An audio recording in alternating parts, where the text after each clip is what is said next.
Listen up, dog owners, it's for you, all you canine lovers. It's your favorite podcast, The Big Bark, with your host, Darragh Burke, and canine co-hosts, Bruno and Milly. The Big Bark.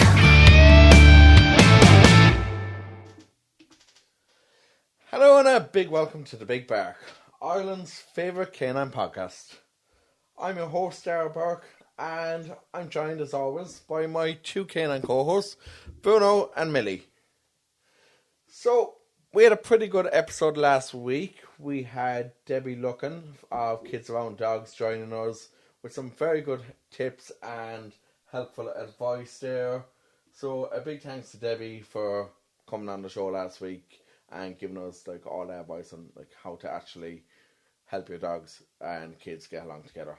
This week we're continuing our summer series and we have a lot coming up on the show. We have our weird and wonderful news a bit later on, and by Christ have I some weird news that will kind of, I suppose, amuse and I suppose baffle people today.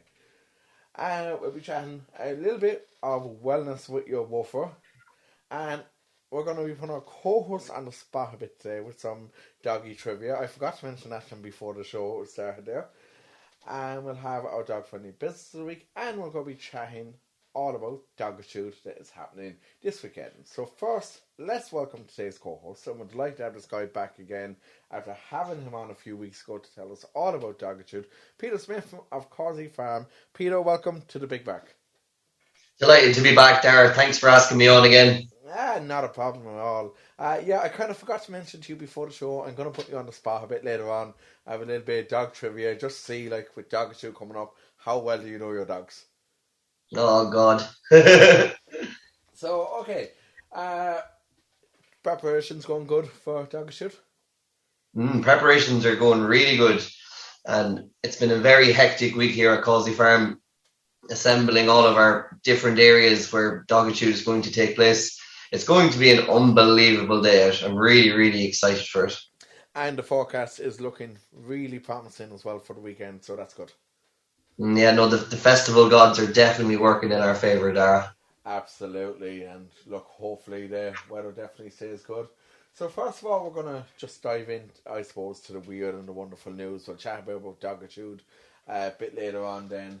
And I suppose the first thing I will come to is the weird news that I found this week. Now, the headline on this, and it comes from the Daily Mail, the headline is, I've decided to give up being a human and become a collie. So, yeah, that is quite a headline. A Japanese man has spent £12,500 on an ultra-realistic dog costume so he can live like an animal. This literally looks like your Lassie collie. It the thing is so real. If I'm looking at it here online, and you would actually think it is a real dog. You really have to question though. I love dogs, but what is wrong with people? It's a strange one. It is definitely a strange one for sure. I don't think I've ever seen anything like it. This is like a... What age is he? Is he 40 something, I think?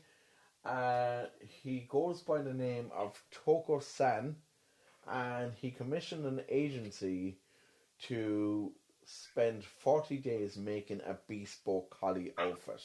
And there's videos of him here on the Daily Mail, literally rolling around the floor like a collie.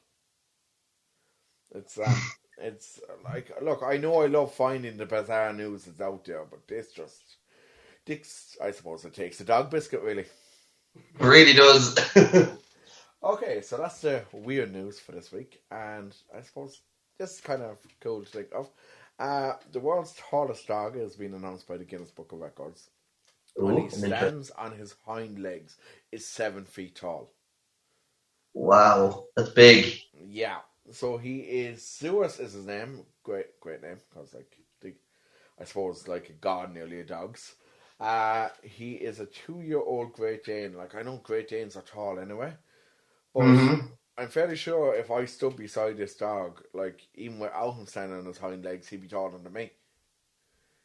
The Guinness Book of Records recently named him as the tallest dogs, and they had to count 68 times, apparently, to actually check the height of the dog when he was on his hind legs because of the fact that they actually thought it was a horse they were dealing with. Like, Darragh, do you think you'd like to come to Dogitude? I would love to. Unfortunately, this weekend is unavailable for me. But, What about Zeus? Oh, Zeus? Oh, I think Yeah. I think Zeus will be an amazing addition to Dogitude. Might be a bit tricky to get him there though, because he is in. Oh, where is he? He's somewhere in the US anyway. Oh, he's over in Texas. Oh, Yeah, that's a pity. like that's like you'd wonder what they're feeding him. That he's that tall. I know Great Danes are tall anyway, but That's it. That's enormous. yeah, absolutely massive. Okay, so that's the weird and the wonderful for this week anyway. I left out the whole news and sound effect because my podcast episode last week got taken down on YouTube because I used that music, so I need to come up with new music even though I bought it. Oh well, that happens. Anyway, we're going to move on here, and I suppose the next thing to talk about obviously is the big event that is coming up this week. And I don't know, I think that might be, let's see, is that a dog festival I think is coming up, isn't that right, Peter? I think you could be right, Darragh. Alright, so tell us, Peter, and remind people everything that is going on at Dogitude this week. So on the 29th of May at around 11:15, the gates open at 11 a.m, but I'm sure we'll have some eager people coming early. We are opening the gates of Causey Farm to a couple of thousand people and a couple of thousand dogs for we're hoping to be Ireland's largest dog festival. And we're extremely excited. And it seems like a lot of the people coming are extremely excited too, because the event is so big and so spread out over Causey Farm that I just feel like there's something for everybody coming on Sunday. Brilliant. Okay, so we know you have the dock diving, which, like, come on, man, you have to take part in that, surely. Yeah, no, that has been very, very popular. But Darragh, another popular element to the festival is also the John Bow agility competition. That at the moment has over 150 entries, which I think is absolutely crazy. That's incredible. Like, I know, like, a lot of people love the agility because, like, look, my experience with agility is watching on Crufts every year, and it's my favourite thing to watch on Crufts. I absolutely love watching that and the fly ball. Like, I love watching those two things. But, like, 150 entries, that's incredible, especially for your first year as well. Amazing. And now this year, we haven't included flyball this year, but it's the committee is already talking about it, and we're hopefully going to have flyball at Dogitude next year. Fantastic. And okay, tell us then, who you have the Woofstock music stage, obviously. What artists have you playing on the Woofstock music stage? So one of the artists, well, it's actually one of the bands is the Duffy Brothers, and they're pretty much rock and roll, big into that type of music. We've also got a group of gifted musicians that live locally in the area. Now, they're not officially a band, but they're currently in the middle of assembling a band together of different musicians who play unbelievably well. They play 5 nights a week throughout County Meath, and they're thankfully have decided to get together, and they're going to be performing on the Woofstock stage. And like I said the last day, we also have a Bob Dylan tribute. That's brilliant. I'm sure, like, look, Bob Dylan now, that'd be, like, and even, like, the Duffy Brothers you mentioned there, rock and roll, like, that's the real kind of music that you want, like, at a festival. Festival vibes, that's exactly what we're going for. Exactly. And, okay, tell us then, like, you mentioned the last day you have the retail village. How many exhibitors have you at the retail village? So I was actually having a quick look at the list today, and it's looking like we're going to have over 40 exhibitors, and then we're going to have a large amount of food vendors as well. Okay, brilliant. And, okay, so give people a quick reminder then of what's happening on the wellness stage, and there was a behaviour stage as well, wasn't there? Yeah, so there's going to be a decent amount of talks on the behavior and wellness stage, which I think we discussed it on our last episode. But one thing, and it's since I had told you, it's the same speakers are coming, but the demonstration arena is something I'd absolutely love to talk to you guys about today, because it's got a lot happening at the demonstration arena. Go for it. Tell us what's going on. So what's going on? I'm actually going to have a quick look at my notes now, Darragh, just to make sure I don't get it wrong. So we've got a canine detect and find, and they're going to be doing man training, which is going to be very, very interesting. And they've got an amazing show planned. I've been in contact with them regular enough. And I think their show is going to be about 40 minutes long as well. So it's going to be very, very entertaining. We also have, we've actually got some very special guests. We've got a Canine Cross Ireland. Canny Cross Ireland, they're coming as well. And they're big into scootering and biking and kind of running with dogs. And they're just actually back, from France. They're at a world championship. And I'm pretty sure they won a title over there too. So it's going to be really exciting to see them. Yeah, we actually had them on the show last year, and like yourself, I was like, Canine Cross, and I was like, no, it's Canny Cross. Yeah, Canny Cross, sorry, Darragh. I always get mixed up as well, it's no worries. But yeah, they had actually mentioned to me that they were heading to France as well. I had heard that, and congratulations on everything that they're doing there. I know myself, I would not be able to run with my dog. It's been a long time since I've actually run myself.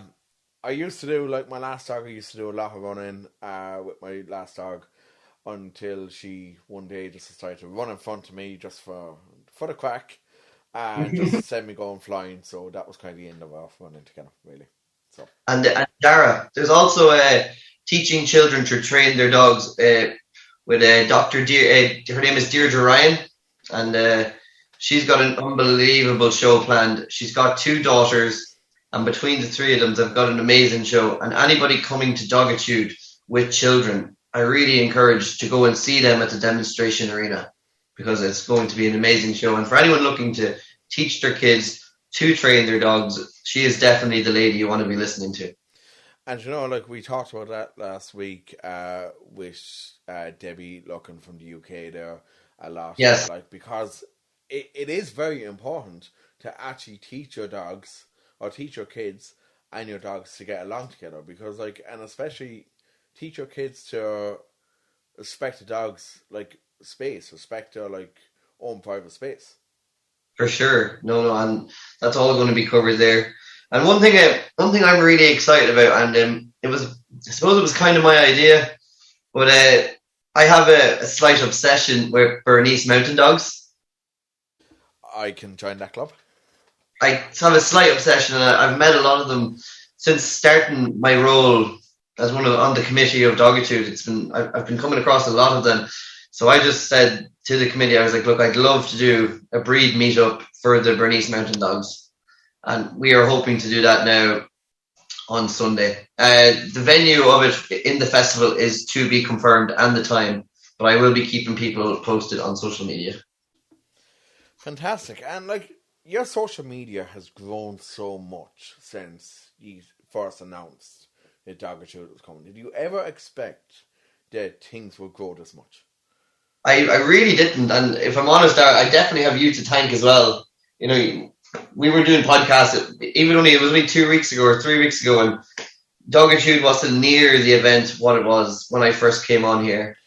And now I'm on here nearly 2 or 3 weeks later, and it's just crazy how big it's grown. And I'm just really hope that we can put on a show to impress everybody coming. I know, Peter, we're always very happy here to do whatever we can for any dog event coming up, and fair play to you guys as well. There's you've had so much planning behind the scenes, and can't be easy, especially when you're doing your normal day job during the week as well. Yeah, that's it. Today, for example, there was probably 450, maybe 500 children here today. Oh wow! Look, I'm just going to be quite honest there. I probably can't be around 4 or 5 of them for too long. So fair play to whoever that. Thanks, Darragh. And no offense meant to any children out there listening. No, not listening. No offense at all. But it's grown so much, and it also goes to show what like dog loving community we have here in Ireland as well. We're so lucky, and I've only really opened my eyes to it in the last couple of months how very important my dog is to me, and how I'm so happy that I'm being part of an event that is organised for dogs. Because that's one thing I hope everybody remembers when they're coming to Dogitude Festival on Sunday, that we're doing this for the dogs. It's all about to make this the best day possible for your dog. And I feel like if we do that, the owners will be happy to see their dogs very happy. All right, Peter, and remind people how to get tickets and the price of tickets as well. So if you want to get tickets, you can click on our Instagram profile, or you can visit dogitude.ie online. But if you click on our Instagram, there is a link in our bio, and the tickets are, I'm pretty sure, I should probably know how much. I think the tickets are €19, but don't quote me on that. And if you're not, Peter will be giving you a refund out of his own pocket. Just kidding, he won't. Okay, so we're going to take a quick break there, and we're going to go over to the Health Hub now, and we're going to hear from Siobhan O Neill over at Trusty Vets, and Siobhan was with us last week, and Siobhan is talking to us this week about just some safety tips for your dog around like leaving your dog in a car, and obviously that's a big no-no, especially this weekend when it's meant to be 20 degrees, or any weekend when it's any bit hot at all. Siobhan's going to be talking about water safety as well, so we'll be right back with you then after that.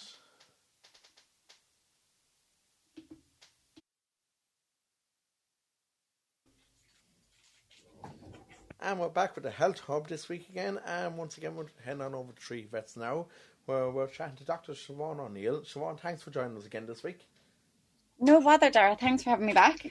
Okay, so we got a lot of great feedback last week on your very helpful tips, and we want to have you back a bit to talk about a bit more about just general safety for your dogs, especially in really hot weather. So obviously, like with the temperature starting to rise now, you have like your basic tips, like making sure your dogs have plenty of water and shade, and like tell us about why water and shade are so important for your dog. Okay, for sure. So every year, every summer, we always see dogs with a condition what we call is heat stroke. Whether your dog is left out in the back garden and there's no shade in the back garden, they may even have a bowl of water, but that's not sufficient. They have to, if they're outside in the garden, they must have shade. Ideally, if the temperatures are very high, the dog should be inside. Obviously, you never ever leave your dog in the car, no matter, even if it's just for 5 minutes. If you're popping into the shop and you leave the windows down, never ever leave your dog in the car in the high conditions. It can take minutes for the dog's core temperature to rise, and they will collapse and they will start seizing. If the seizures continue, they actually cause the dog to go into a coma, and it can actually be fatal. So for sure, once the temperature is over 20 degrees, always walk your dog early in the morning and late in the evening. Keep the dog inside, keep them cool. The other thing you can do is if they are a little bit bored during the day, if they can't go out as much, you can make treats for them. So you could get a little dentist stick, or even some of their own doggy biscuits, and you can mix them with water and freeze them, and then give them they can lick them afterwards once they're frozen, and this is something that will pass the time for them and will cool them down also. Another thing you can do is just there's little toys called Kongs. You can fill the Kong with a little bit of wet food or peanut butter, and again freeze that, and it'll keep the dog occupied for hours, and again that will help cool them down. If you are in the position where when you come home and you find your dog is in the garden, or if your dog is in the car, collapsed, panting, so they don't sweat like we sweat, they pant, and they release when they're panting. That's how they get the hot air out. We'll say so. If you do find yourself in this situation, you need to cool the dog down. You don't want to cool the dog down too quickly.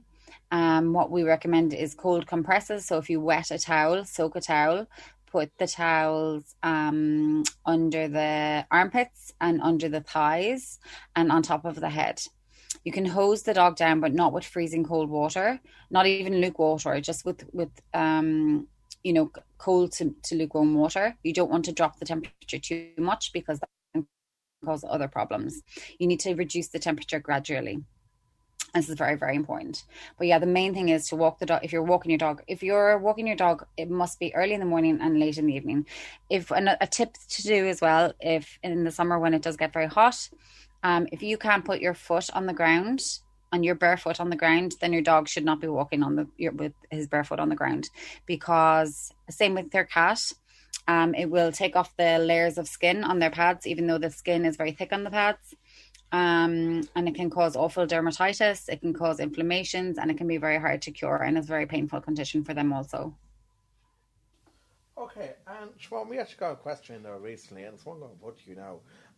One of our listeners actually asked us, should they apply sunscreen to their dogs?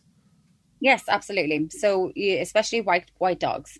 So you can apply sunscreen to the nose, you can apply sunscreen to the ears.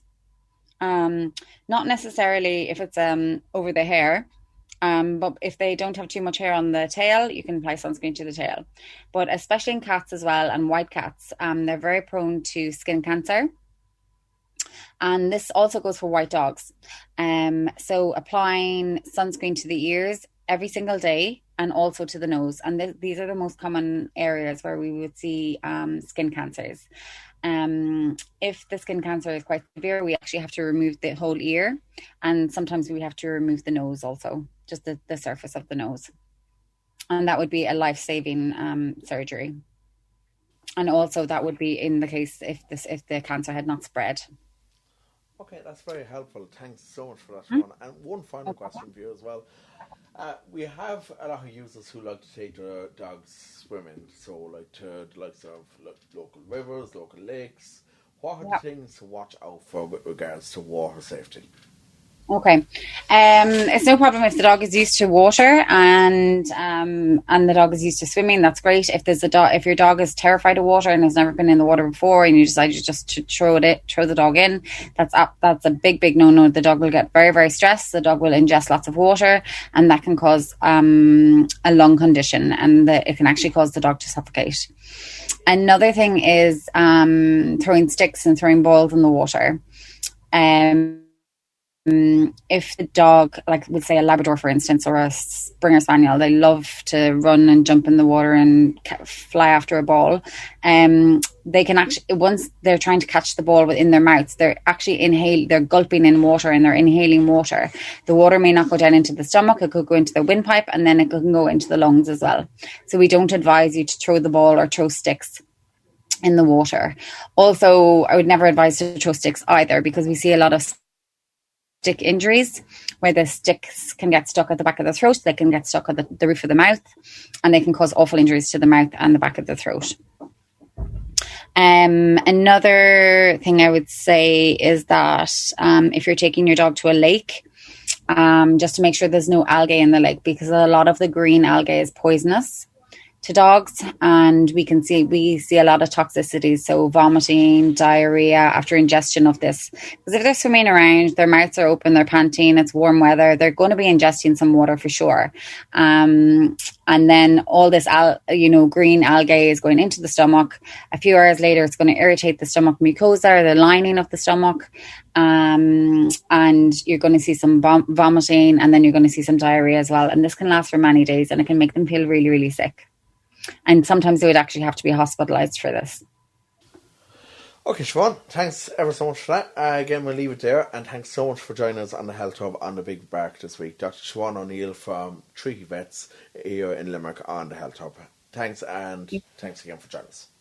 You're more than welcome, Darragh. Thanks for having me. And a big thanks to Dr. Siobhan O Neill once again there from Treaty Vets, and thanks to Treaty Vets for bringing the Health Hub for us for the last 2 weeks there, and hopefully we'll have him back on again soon. Now, we've been chatting there while we were talking, while I had Siobhan O Neill on there, myself and Pete in the background have been chatting, and I think this quiz a bit later on is going to be really interesting because, like, it's it's going to be good. But I suppose what we want to talk about now, Peter, and we touched on it just before we went over to the health hub there, and one of the things that we have talked about on the show a lot lately, because it's such a big issue, is like mental health is such a huge issue, and we're going to have a few guests on over the next few weeks to talk about it as well. But the benefits of a dog for your mental health nowadays, it's just unbelievable. It's amazing. It does everybody wonders. Gets people out for walks. Gives somebody to talk to, and they've nobody to talk to. Dogs are the best when it comes to solving mental health issues, in my opinion. And you know, we were talking there as well, like you were saying how you got your dog during COVID. Yeah, it was an amazing, the whole family, very few of us were going to work. My sister wasn't going to school. It was just like getting a new sibling. And like COVID especially was such, like, I know for me, I've been working from home full time I'm still working from home full time, and that's been for the last like 2.5 years now. Yeah. It's so isolating. It's just great to have the dogs there with you. When I come in from work, the first person I say hello to is my dog, and then I say hello to my family.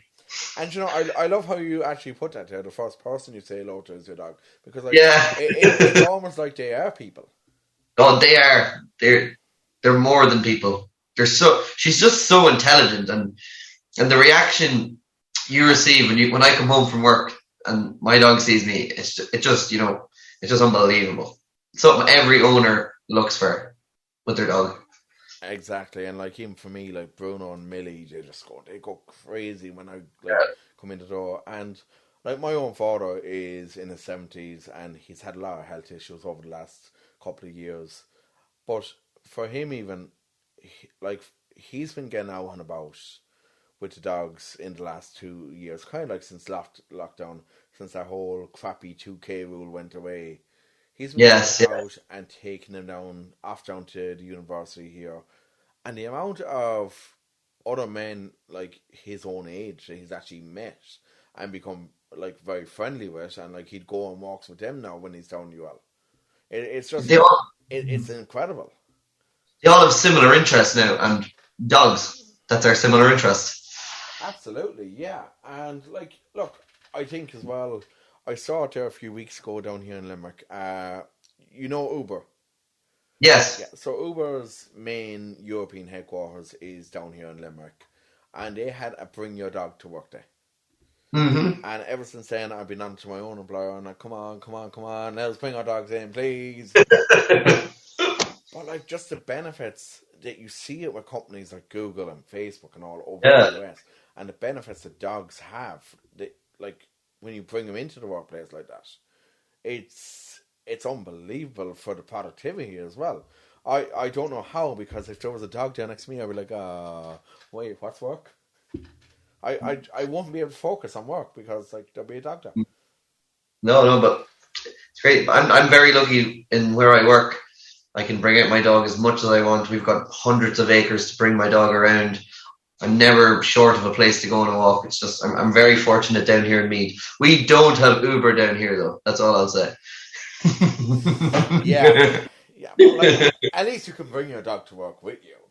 True, yeah. And like, okay, like everyone felt the isolation like during lockdown, and especially at the initial stages of lockdown. Like, how beneficial was it for you having your dog for your own mental health? How beneficial was it to have your dog there? Yeah, like, between my dog, my girlfriend's dog, kind of just kept us going. We literally walked the legs off the two of them. Zoe and T-Bone is their names. And even now, it made the two dogs become such good friends, because he's an older dog, she's a puppy. And at the start, he was kind of annoying her, and now they're best friends, which I think is amazing. And for both of us, like, we love to see that. So it obviously gives us a good feeling of accomplishment, you know? Yeah, definitely. And like, look, I've said on the show before, for me, like my own girlfriend, like I'm fairly sure when I first asked her out, she said yes to Bruno, It wasn't.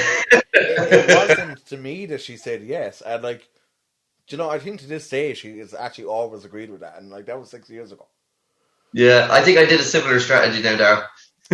Yeah, like I just brought a puppy one day. Like Bruno was only like 10, 12 weeks old. He was 12 weeks old, and like I brought him into Miho. We were only going out like a week at this stage, and or we weren't going out. We were just like kind of starting our.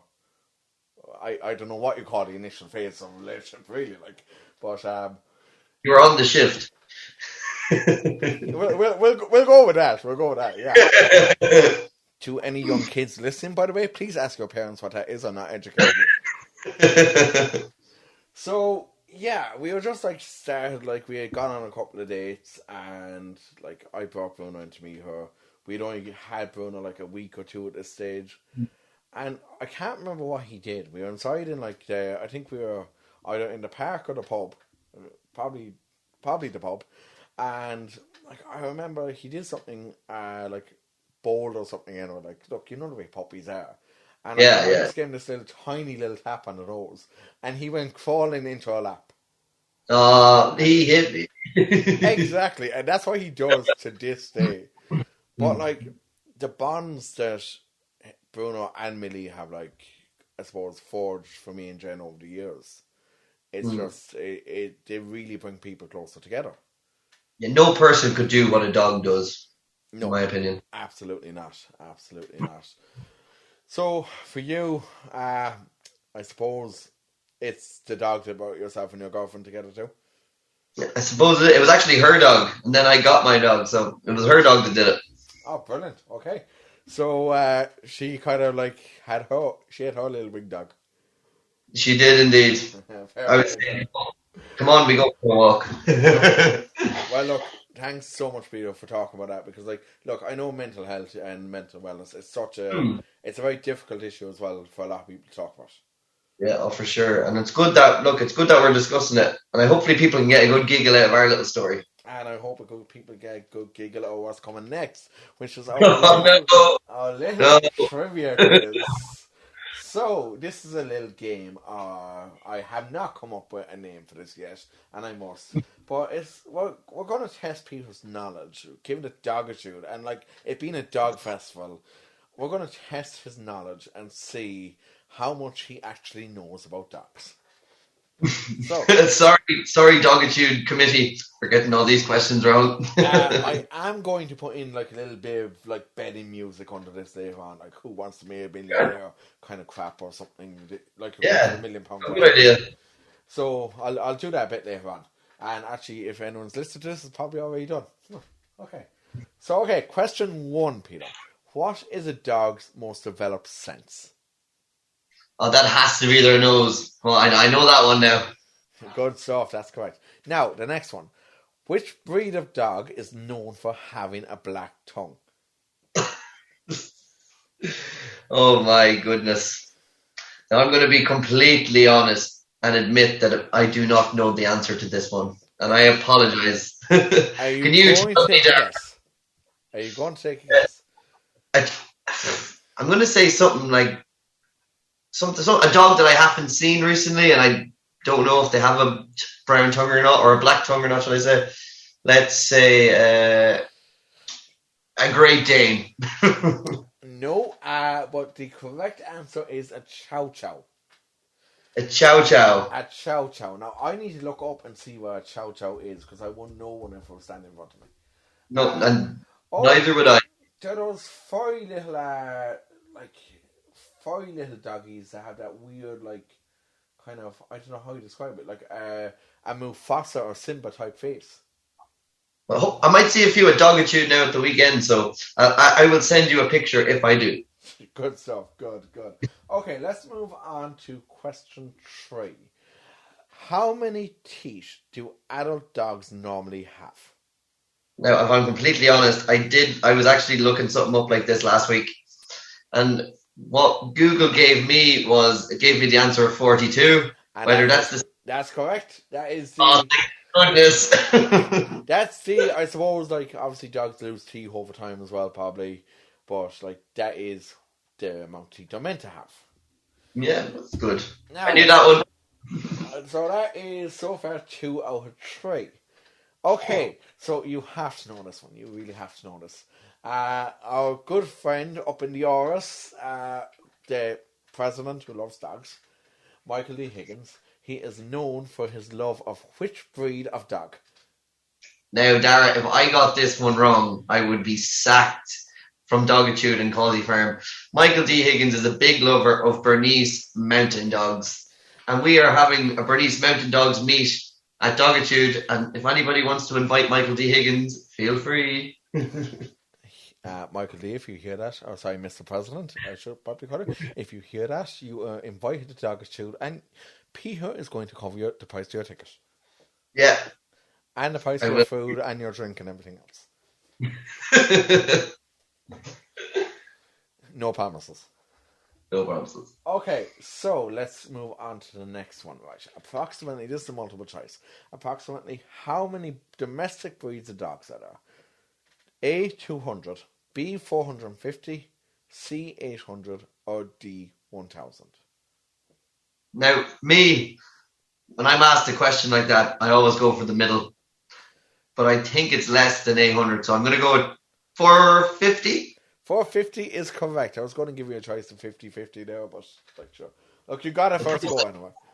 Process of elimination. Okay, question 6. In the original Monopoly game, oh no, which dog breed is the dog token? I haven't played Monopoly in years, so but I'm just gonna guess because my dog is a Patterdale Terrier, so I'm gonna say Patterdale Terrier. It's just a guess. It's close. It was a Scottish Terrier. Scottish Terrier, not Scottish bad. Terrier, yeah.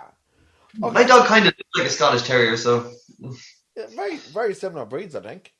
yeah, there would be similar families. Okay, question 7. What is the name for the phobia of dogs? The phobia of dogs. The phobia of dogs, yeah. A lunatic. Well, the correct answer that we are looking there is cynophobia.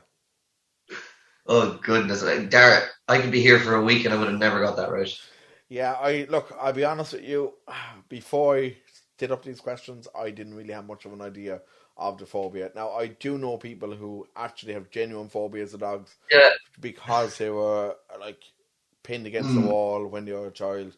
But, apart from those people, anyone else who thinks they have a phobia of dogs, I would agree with your answer.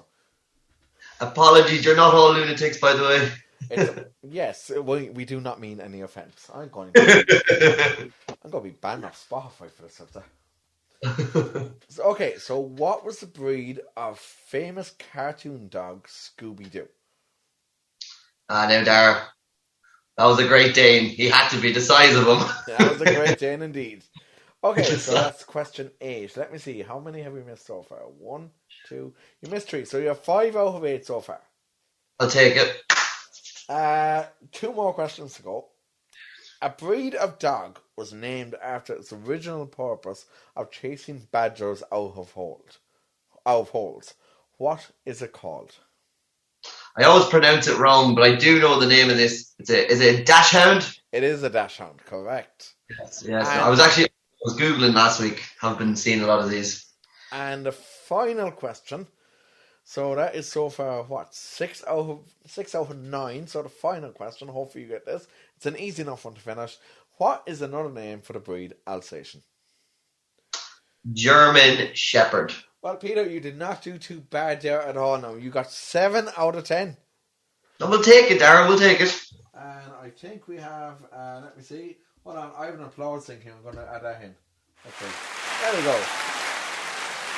Woo!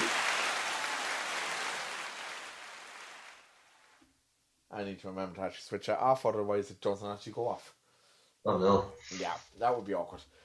But yeah, okay, you did quite well there.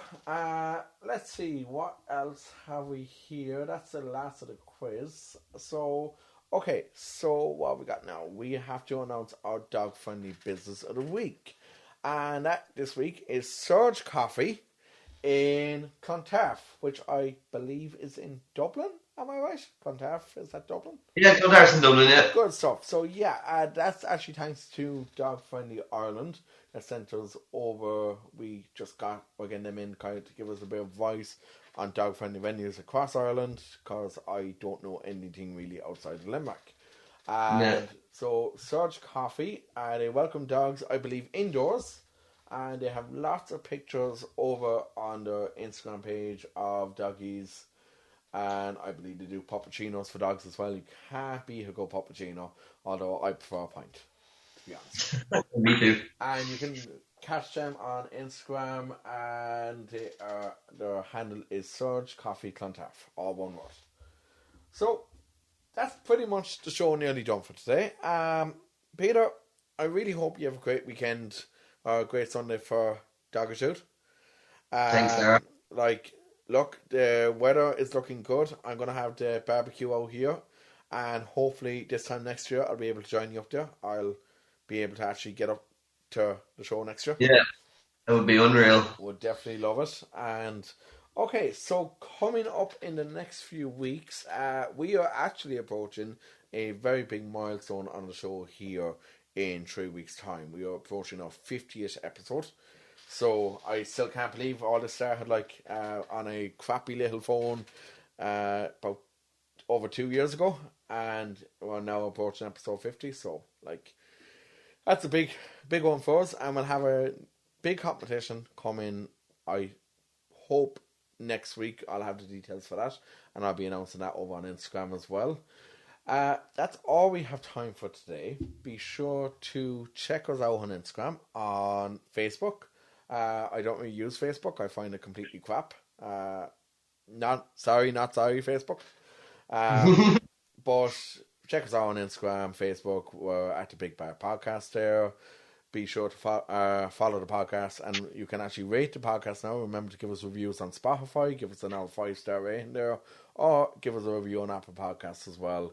We're on all your podcast platforms, and we will be having our Patreon page finally launch in the coming weeks as well. So we'll have a bit of merch and stuff going up on that too.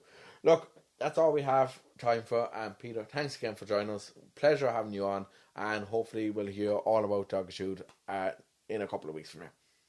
Definitely, Darrell. See you soon. Take care, Peter, and take care, everyone. Have a great week. Bye-bye. The Big Bark, listen up, dog owners. It's for you, all you canine lovers. It's your favorite podcast, The Big Bark, with your host, Darragh and canine co-hosts, Bruno and Milly. The Big Bark,